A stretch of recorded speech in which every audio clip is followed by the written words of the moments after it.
ಸಚಿವರಿಗೆ ಈ ಸಂದರ್ಭದಲ್ಲಿ ಹೂಗುಚ್ಛ ಕೊಟ್ಟು ಸ್ವಾಗತಿಸಿದರು ಆಯುಕ್ತ Maheshwara Rao.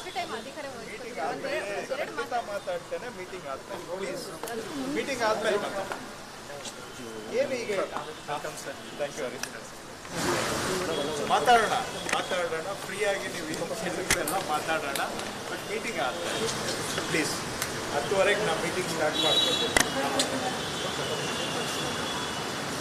Thank you.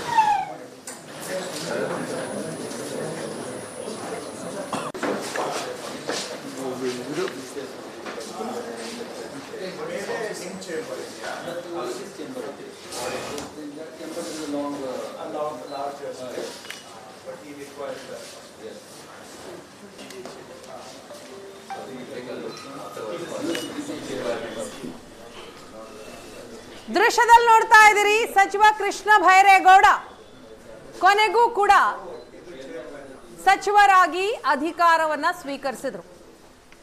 BDA BMRDA ಬೇಕೇ ಬೇಕು ಅಂತ ಪಟ್ಟು ಹಿಡಿದಿದ್ರು.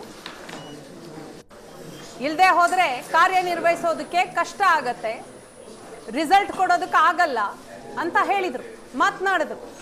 ನಿನ್ನೆ ಉಸ್ತುವಾರಿ ರಣದೀಪ್ ಸಿಂಗ್ ಸುರ್ಜೇವಾಲಾ ಅವರು ಕೃಷ್ಣ ಭೈರೇಗೌಡ ಅವರ ಜೊತೆ ಮಾತನಾಡಿದ್ರು, ಮನವೊಲಿಸಿದ್ರು.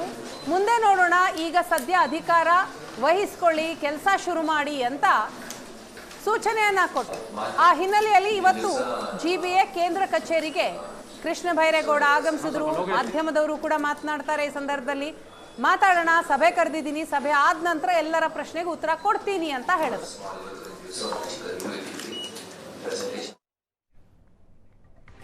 ಪರಿಷತ್ ಚುನಾವಣೆ ಮುಗಿತಾ ಇದ್ದಂತೆ ಕಾಂಗ್ರೆಸ್ನಲ್ಲಿ ಸಂಪುಟ ಸರ್ಕಸ್. ಎರಡನೆಯ ಸಂಪುಟ ವಿಸ್ತರಣೆಗೆ ಕಾಂಗ್ರೆಸ್ ಸಜ್ಜಾಗಲಿದೆ. ಕಾಂಗ್ರೆಸ್ನ ನಾಯಕರು ಸಿದ್ಧತೆಯನ್ನ ಮಾಡಿಕೊಳ್ಳಿದ್ದಾರೆ. ಜೂನ್ ಕೊನೆಯ ವಾರದಲ್ಲಿ ಸಂಪುಟ ವಿಸ್ತರಣೆಗೆ ಮುಹೂರ್ತ ಫಿಕ್ಸ್ ಆಗಿದೆ.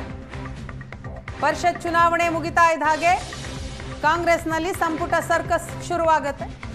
ಜೂನ್ ಕೊನೆಯ ವಾರ ಸಂಪುಟ ವಿಸ್ತರಣೆಗೆ ಈಗ ಮುಹೂರ್ತ ಕೂಡ ಫಿಕ್ಸ್ ಆಗಿದೆ. ಸರ್ಕಾರದ ಕೊನೆಯ 2 ವರ್ಷದ ಅವಧಿಗೆ ಸಂಪುಟ ರಚನೆ ಫೈನಲ್ ಆಗಬೇಕು. 20 ಸಚಿವರ ಆಯ್ಕೆಗೆ ದೆಹಲಿಗೆ ತೆರಳಲಿರುವ ರಾಜ್ಯ ಕಾಂಗ್ರೆಸ್ ನಾಯಕರು. ಕೆಪಿಸಿಸಿ ಅಧ್ಯಕ್ಷರ ಪದಗ್ರಹಣದ ಬಳಿಕ ರಾಜ್ಯ ನಾಯಕರು ದೆಹಲಿಯತ್ತ. ಜೂನ್ 23ಕ್ಕೆ ಸಿಎಂ ಡಿಕೆ ಶಿವಕುಮಾರ್, ಮಾಜಿ ಸಿಎಂ ಸಿದ್ದರಾಮಯ್ಯ ದೆಹಲಿ ಪ್ರವಾಸವನ್ನ ಮಾಡ್ತಾರೆ. ಈ ಬಾರಿ ಸಂಪುಟ ಆಯ್ಕೆಯಲ್ಲಿ ಕೆಪಿಸಿಸಿ ಅಧ್ಯಕ್ಷರು ಕೂಡ ಭಾಗಿಯಾಗಲಿದ್ದಾರೆ. ಒಂದೇ ಬಾರಿ 20 ಸಚಿವರು ಸಂಪುಟ ಸೇರ್ಪಡೆಗೆ ಹೈಕಮಾಂಡ್ ಕೂಡ ಒಲವನ್ನ ತೋರಿಸಿದೆ. ಈ ನಿಟ್ಟಿನಲ್ಲಿ ಸಂಪುಟ ಸರ್ಕಸ್ ಶುರುವಾಗುತ್ತೆ. ಜೂನ್ ಕೊನೆಯ ವಾರದಲ್ಲಿ ಸಂಪುಟ ವಿಸ್ತರಣೆಗೆ ಮುಹೂರ್ತ ಕೂಡ ಫಿಕ್ಸ್ ಮಾಡಿದ್ದಾರೆ.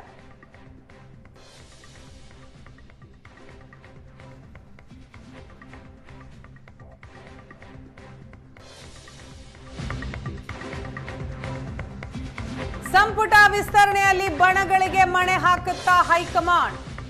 ಈ ಬಾರಿ ಸಿಎಂ ಡಿಕೆ ಶಿವಕುಮಾರ್ ಬೆಂಬಲಿಗರಿಗೆ ಬಂಪರ್ ಸಿಗುತ್ತಾ? ಯಾಕಂತಂದ್ರೆ ಮೊದಲ ಪಟ್ಟಿಯಲ್ಲಿ ನಾವು ಗಮನಿಸಿದ್ವಿ, ಸಿದ್ದರಾಮಯ್ಯನವರ ಬೆಂಬಲಿಗರೇ ಹೆಚ್ಚಾಗಿ ಅಧಿಕಾರವನ್ನು ಸ್ವೀಕರಿಸಿದ್ರು ಸಚಿವರಾಗಿ. ಈಗ ಎರಡನೆಯ ಪಟ್ಟಿಯಲ್ಲಿ ಡಿಕೆ ಶಿವಕುಮಾರ್ ಅವರ ಬೆಂಬಲಿಗರಿಗೆ ಅವಕಾಶ ಸಿಗುತ್ತಾ? ಸಂಪುಟ ವಿಸ್ತರಣೆಯಲ್ಲಿ ಮಾಜಿ ಸಿಎಂ ಸಿದ್ದರಾಮಯ್ಯ ಪಾಲೆಷ್ಟಿರುತ್ತೆ? ಹಾಗಾದ್ರೆ 20 ಸ್ಥಾನಕ್ಕೆ ಕಾಂಗ್ರೆಸ್ನಲ್ಲಿ 40ಕ್ಕೂ ಹೆಚ್ಚು ಸಚಿವ ಸ್ಥಾನದ ಆಕಾಂಕ್ಷಿಗಳಿದ್ದಾರೆ. ಈ ಬಾರಿ ಹೊಸ ಮುಖಗಳಿಗೆ ಅವಕಾಶ ನೀಡ್ತಾರಾ ದೆಹಲಿಯ ವರಿಷ್ಠರು? ಕಡೆಯ 2 ವರ್ಷ ಸಚಿವರಾಗುವ ತವಕದಲ್ಲಿ ಹಿರಿಯ ಶಾಸಕರೂ ಇದ್ದಾರೆ. ಇದರ ಮಧ್ಯೆ ಮರು ಆಯ್ಕೆ ಬಯಸಿದ್ದಾರೆ ಕಾಂಗ್ರೆಸ್ನ ಘಟಾನುಘಟಿಗಳು. ಎಲ್ಲರನ್ನೂ ಸಮಾಧಾನ ಪಡಿಸುವ ಜವಾಬ್ದಾರಿ ಸಿಎಂ ಡಿಕೆ ಶಿವಕುಮಾರ್ ಅವರ ಮೇಲೆ. ಸಿದ್ದರಾಮಯ್ಯ ಕೆಳಗಿಳಿದ ಕಾರಣಕ್ಕೆ ಅಹಿಂದ ವರ್ಗಕ್ಕೆ ಬಂಪರ್ ನೀಡುವ ಸಾಧ್ಯತೆಯೂ ಇದೆ. ಸಂಪುಟ ವಿಸ್ತರಣೆಯಲ್ಲಿ ಹಾಗಾದ್ರೆ ಹೈಕಮಾಂಡ್ ಯಾವ ನಿರ್ಧಾರವನ್ನ ತೆಗೆದುಕೊಳ್ಳುತ್ತೆ? ಸವಾಲಂತರೂ ದೊಡ್ಡದಿದೆ. ಬಣಗಳಿಗೆ ಮಣೆ ಹಾಕುತ್ತಾ?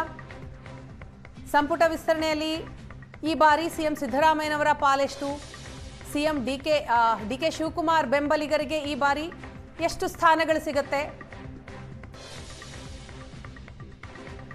ಈ ಬಗ್ಗೆ ಡೀಟೇಲ್ಸ್ ಪಡೆಯೋಣ. ನಮ್ಮ ಹಿರಿಯ ಪ್ರತಿನಿಧಿ ಆನಂದ್ ಬೈದನಮನೆ ಇದೀಗ ನಮ್ಮ ಜೊತೆ ಸಂಪರ್ಕದಲ್ಲಿದ್ದಾರೆ. ಆನಂದ, ಕಾಂಗ್ರೆಸ್ನಲ್ಲಿ ಪ್ರತಿದಿನವೂ ನಾವು ಗಮನಿಸ್ತಾ ಇದ್ದೀವಿ, ಒಬ್ಬೊಬ್ಬ ಶಾಸಕರ ಬೆಂಬಲಿಗರು ಬೀದಿಗಿಳಿತಾ ಇದ್ದಾರೆ, ನಮ್ಮ ಶಾಸಕರಿಗೆ ಮಂತ್ರಿ ಸ್ಥಾನ ಕೊಡಲೇಬೇಕು ಅಂತ ಪಟ್ಟು ಹಿಡಿತಿದ್ದಾರೆ. ಇಂಥದ್ರ ನಡುವೆ ಈಗ ಕಾಂಗ್ರೆಸ್ ಹೈಕಮಾಂಡ್ನ ಮುಂದೆ ಎರಡನೆಯ ಪಟ್ಟಿಯ ದೊಡ್ಡ ಸವಾಲಿದೆ. ಈ ಪಟ್ಟಿಯಲ್ಲಿ ಯಾರಿಗೆ ಸ್ಥಾನ ಸಿಗುತ್ತೆ, ಯಾರಿಗೆ ಮಣೆ ಹಾಕಲಾಗುತ್ತೆ, ಏನ್ ಡೀಟೇಲ್ಸ್ ಸಿಗ್ತಾ ಇದೆ? ಜೂನ್ 3ಕ್ಕೆ ಅಧಿಕಾರಕ್ಕೆ ಬಂದಂಥ ಏನು ಡಿ ಕೆ ಶಿವಕುಮಾರ್ ನೇತೃತ್ವದ ಸರ್ಕಾರದಲ್ಲಿ ಸಚಿವರಾಗಲಿಕ್ಕೆ ದೊಡ್ಡ ಮಟ್ಟದ ಪೈಪೋಟಿ ಇರುವಂಥದ್ದು. ಯಾಕೆಂತಂದರೆ ಕಳೆದ ಬಾರಿ ಸಚಿವ ಸಂಪುಟದಲ್ಲಿದ್ದಂಥ ಬಹುತೇಕರು ಈ ಬಾರಿ ಅವಕಾಶ ಕಳೆದುಕೊಂಡಿರುವಂಥ ಹಿನ್ನೆಲೆಯಲ್ಲಿ ಸಹಜವಾಗಿ ಅವರು ಮತ್ತೊಮ್ಮೆ ಸಂಪುಟಕ್ಕೆ ಸೇರಬೇಕು ಅಂತ ಪ್ರಯತ್ನ ಒಂದು ಕಡೆ ನಡೀತಾ ಇದ್ದರೆ, ಜಾತಿ ಸಮೀಕರಣದ ಆಧಾರದಲ್ಲಿ, ಪ್ರಾದೇಶಿಕತೆ ಆಧಾರದಲ್ಲಿ ದೊಡ್ಡ ಸಂಖ್ಯೆಯ ಶಾಸಕರು ಕೂಡ ಅವಕಾಶ ಪಡಿಬೇಕು ಅನ್ನೋ ನಿರ್ಧಾರದಲ್ಲಿದ್ದಾರೆ. ಅದಕ್ಕೆ ಬೇಕಾದಂಥ ಪೈಪೋಟಿ ಮತ್ತು ಲಾಬಿಯನ್ನು ಅವರು ಮುಂದುವರಿಸಿದ್ದಾರೆ. ಈಗಾಗಲೇ ದೆಹಲಿಯ ನಾಯಕರು ಕೂಡ ಎರಡನೇ ಹಂತದ ಸಚಿವ ಸಂಪುಟದ ವಿಸ್ತರಣೆಗೆ ಸಂಬಂಧಪಟ್ಟ ಹಾಗೆ ಕೆಲವೊಂದಷ್ಟು ಮಾರ್ಗಸೂಚಿಗಳನ್ನು ಈಗಾಗಲೇ ಸಿದ್ಧಪಡಿಸಿದೆ. ಯಾಕೆಂತಂದರೆ ಬಹಳ ಮುಖ್ಯವಾಗಿ ಈ ಬಾರಿಯ ಸಚಿವ ಸಂಪುಟದಲ್ಲಿ ಅಂದರೆ ಹಿರಿಯರು ಯುವಕರನ್ನು ಒಳಗೊಂಡಂತೆ ಮುಂದಿನ ಮುಂದೆ ಸರ್ಕಾರವನ್ನು ತರುವಂಥ ರೀತಿಯಲ್ಲಿ ಇರುವ ಹಾಗೆ ಸಚಿವ ಸಂಪುಟವನ್ನು ರೆಡಿ ಮಾಡಬೇಕು ಅಂತಕ್ಕಂಥ ನಿಟ್ಟಿನಲ್ಲಿ ಹೈಕಮಾಂಡ್ ಒಂದು ಮಾರ್ಗಸೂಚಿಯನ್ನು ಸಿದ್ಧಪಡಿಸ್ತಾ ಇದೆ. ಹಾಗಾಗಿ ಈ ಬಾರಿಗೆ ಯಾರಿಗೆ ಅವಕಾಶ ಇಲ್ಲ ಅಂತಕ್ಕಂಥ ಚರ್ಚೆಯ ಮಧ್ಯದಲ್ಲಿ ದೊಡ್ಡ ಸಂಖ್ಯೆಯಲ್ಲಿ ಆಕಾಂಕ್ಷಿಗಳು ಕೂಡ ತಮ್ಮದೇ ಆದ ರೀತಿಯಲ್ಲಿ ಹೋರಾಟವನ್ನು ಮಾಡ್ತಾ ಇದ್ದಾರೆ. ನಾಯಕರುಗಳ ಮೇಲೆ ಒತ್ತಡವನ್ನು ಹೇರ್ತಾ ಇದ್ದಾರೆ. ನಾಯಕರನ್ನು ಭೇಟಿ ಮಾಡಿ ತಮಗೆ ಅವಕಾಶ ಕೊಡುವಂತೆ ಹಕ್ಕೊತ್ತಾಯವನ್ನು ಕೂಡ ಮಂಡಿಸ್ತಾ ಇದ್ದಾರೆ. ಪ್ರತಿಭಟನೆಗಳು ಕೂಡ ಮುಂದುವರೆದಿದೆ. ಹೀಗಾಗಿ ಈ ಬಾರಿ ಸಚಿವ ಸಂಪುಟ ಜೂನ್ ಅಂತ್ಯದ ವೇಳೆಗೆ ಮಾಡಬೇಕು ಅನ್ನುವ ನಿರ್ಧಾರವನ್ನು ಈಗಾಗಲೇ ಹೈಕಮಾಂಡ್ ತೆಗೆದುಕೊಂಡಿರುವಂಥ ಹಿನ್ನೆಲೆಯಲ್ಲಿ 21ರ ನಂತರದಲ್ಲಿ ಸಿಎಂ, ಮಾಜಿ ಸಿಎಂ ಮತ್ತು ಕೆಪಿಸಿಸಿ ಅಧ್ಯಕ್ಷರಾಗಿರುವಂಥ ಹರಿಪ್ರಸಾದ್ ಒಳಗೊಂಡಂತೆ ಎಲ್ಲರೂ ಕೂಡ ದೆಹಲಿಗೆ ತೆರಳುತ್ತಾ ಇದ್ದಾರೆ. ಹೈಕಮಾಂಡ್ ನಾಯಕರ ಚರ್ಚೆಯನ್ನು ಕೂಡ ಮಾಡ್ತಾರೆ. ಈಗ ಇರ್ತಕ್ಕಂಥ ಪ್ರಶ್ನೆ ಅಂತಂದರೆ ಈ ಬಾರಿಯ ಸಂಪುಟ ಯಾವ ಒಂದು ಸೂತ್ರದಲ್ಲಿ ಇರಬೇಕು ಅಂತಕ್ಕಂಥದ್ದು. ಹಲವು ಸಮುದಾಯಗಳು ಕಳೆದ ಬಾರಿ ನಮ್ಗೆ ಅವಕಾಶ ಆಗಿಲ್ಲ, ಈ ಬಾರಿ ಅವಕಾಶ ಕೊಡಬೇಕು ಅನ್ನುವಂಥ ಒತ್ತಾಯ ಮಾಡ್ತಾ ಇರುವಂಥ ಹಿನ್ನೆಲೆಯಲ್ಲಿ ಸಹಜವಾಗಿ ಆಕಾಂಕ್ಷಿಗಳ ಒತ್ತಡವೂ ಕೂಡ ಜೋರಾಗಿದೆ, ಸಮುದಾಯಗಳ ಆಗ್ರಹವೂ ಕೂಡ ಜೋರಾಗಿದೆ, ಸ್ವಾಮೀಜಿಗಳ ಹಕ್ಕೊತ್ತಾಯವೂ ಕೂಡ ಮುಂದುವರೆದಿದೆ. ಇದರ ಬೆನ್ನಲ್ಲೇ ಈಗಾಗಲೇ ಸಚಿವ ಸಂಪುಟ ರಚನೆಗೆ ಸಂಬಂಧಪಟ್ಟಾಗ ಎಲ್ಲವೂ ಕೂಡ ಜೂನ್ 8ರ ಒಳಗಡೆ ಒಂದು ತೀರ್ಮಾನ ತೆಗೆದುಕೊಳ್ಳಬಹುದಾಗಿತ್ತು. ಆದರೆ ವಿಧಾನ ಪರಿಷತ್ ಮತ್ತು ರಾಜ್ಯಸಭೆಯ ಚುನಾವಣೆಯ ಕಾರಣಕ್ಕಾಗಿ ಮತ್ತು ವಿಧಾನ ಪರಿಷತ್ತಲ್ಲಿ ಚುನಾವಣೆ ನಡೀತಾ ಇರುವಂಥ ಹಿನ್ನೆಲೆಯಲ್ಲಿ ಏನಾದರೂ ತೀರ್ಮಾನ ತೆಗೆದುಕೊಂಡದಾದರೆ ಅದರ ಚುನಾವಣೆ ಮೇಲೆ ಪ್ರತಿಕೂಲ ಪರಿಣಾಮ ಆಗುತ್ತೆ ಅನ್ನುವ ಕಾರಣಕ್ಕಾಗಿ ಆ ಒಂದು ಅವಕಾಶವನ್ನು ಮುಂದೂಡಲಾಗಿತ್ತು. ಈಗ 18ಕ್ಕೆ ಚುನಾವಣೆ ಆದ ಬಳಿಕ ದೆಹಲಿಗೆ ಹೋಗಿ ಮಾತುಕತೆ ನಡೆಸಬೇಕು ಅನ್ನೋ ನಿರ್ಧಾರವನ್ನು ಹೈಕಮಾಂಡ್ ಜೊತೆ ಈಗಾಗಲೇ ನಡೆದಿರುವಂಥ ಮಾತುಕತೆ ಸಂದರ್ಭದಲ್ಲಿ ರಾಜ್ಯ ನಾಯಕರು ತೀರ್ಮಾನವನ್ನು ತೆಗೆದುಕೊಂಡಿದ್ದಾರೆ. ಇಲ್ಲಿರ್ತಕ್ಕಂಥ ಪ್ರಶ್ನೆ ಅಂದರೆ ಕಳೆದ ಬಾರಿ ಸಂಪುಟದಲ್ಲಿದ್ದವರಿಗೆ ಅವಕಾಶ ಕೊಡಲಾಗತ್ತಾ, ಸಮುದಾಯಗಳಿಗೆ ಅವಕಾಶ ಕೊಡಲಾಗತ್ತಾ, ಹಿರಿಯರಿಗೆ ಅವಕಾಶ ಕೊಡಲಾಗತ್ತಾ, ಯುವಕರಿಗೆ ಅವಕಾಶ ಕೊಡಲಾಗತ್ತಾ, ಇದು ಬಹಳ ಪ್ರಮುಖ ಆಗುತ್ತೆ. ಯಾಕೆಂತಂದರೆ ಸಚಿವ ಸಂಪುಟಕ್ಕೆ ಸೇರಬೇಕು ಅನ್ನೋ ರೀತಿಯಲ್ಲಿ ಸುಮಾರು 60-70ಕ್ಕೂ ಹೆಚ್ಚು ಜನ ಈಗಲೇ ಪ್ರಯತ್ನವನ್ನು ಕೂಡ ಮಾಡ್ತಿದ್ದಾರೆ. ಯಾಕೆಂದರೆ ಇದು ಅವ್ರಿಗೆ ಗೊತ್ತಿದೆ, ಮುಂದಿನ 2 ವರ್ಷಗಳ ನಂತರದಲ್ಲಿ ಪಕ್ಷ ಮುಂದೆ ಅಧಿಕಾರ ಬರುತ್ತಿಲ್ಲೋ ಗೊತ್ತಿಲ್ಲ. ಹಾಗಾಗಿ ತಾವು ಸಂಪುಟಕ್ಕೆ ಸೇರ್ಪಡೆ ಆಗಬೇಕು ಅಂತಕ್ಕಂಥ ಪ್ರಯತ್ನವನ್ನು ಅವರು ಮಾಡ್ತಾ ಇದ್ದಾರೆ. ಹಾಗಾಗಿ ದೆಹಲಿಯಲ್ಲೂ ಕೂಡ ಲಾಬಿಯನ್ನು ಕೂಡ ಈಗಾಗಲೇ ಮುಂದುವರಿಸಿದ್ದಾರೆ. ಆದರೆ ಬಹಳ ಪ್ರಮುಖವಾಗಿ ಹೈಕಮಾಂಡು ಈ ಬಾರಿಯ ಸಚಿವ ಸಂಪುಟ ವಿಸ್ತರಣೆಯಲ್ಲಿ ಯಾವ ರೀತಿಯಾಗಿರ್ತಕ್ಕಂಥ ಮಾನದಂಡಗಳನ್ನು ನಿಗದಿ ಮಾಡುತ್ತೆ, ಆ ಮಾನದಂಡಗಳಿಗೆ ಇರ್ತಕ್ಕಂಥ ಆಕಾಂಕ್ಷೆಗಳ ಯೋಜನೆಗೆ ಅವಕಾಶ ಆಗುತ್ತೆ, ಎಲ್ಲವೂ ಕೂಡ 21ಕ್ಕೆ ದೆಹಲಿಗೆ ಹೋದ ನಂತರದಲ್ಲಿ ಹೈಕಮಾಂಡ್ ನಾಯಕರ ಜೊತೆ ಚರ್ಚೆ ಆದ ಬಳಿಕ ಒಂದು ಅಂತಿಮ ತೀರ್ಮಾನ ಬರುತ್ತೆ.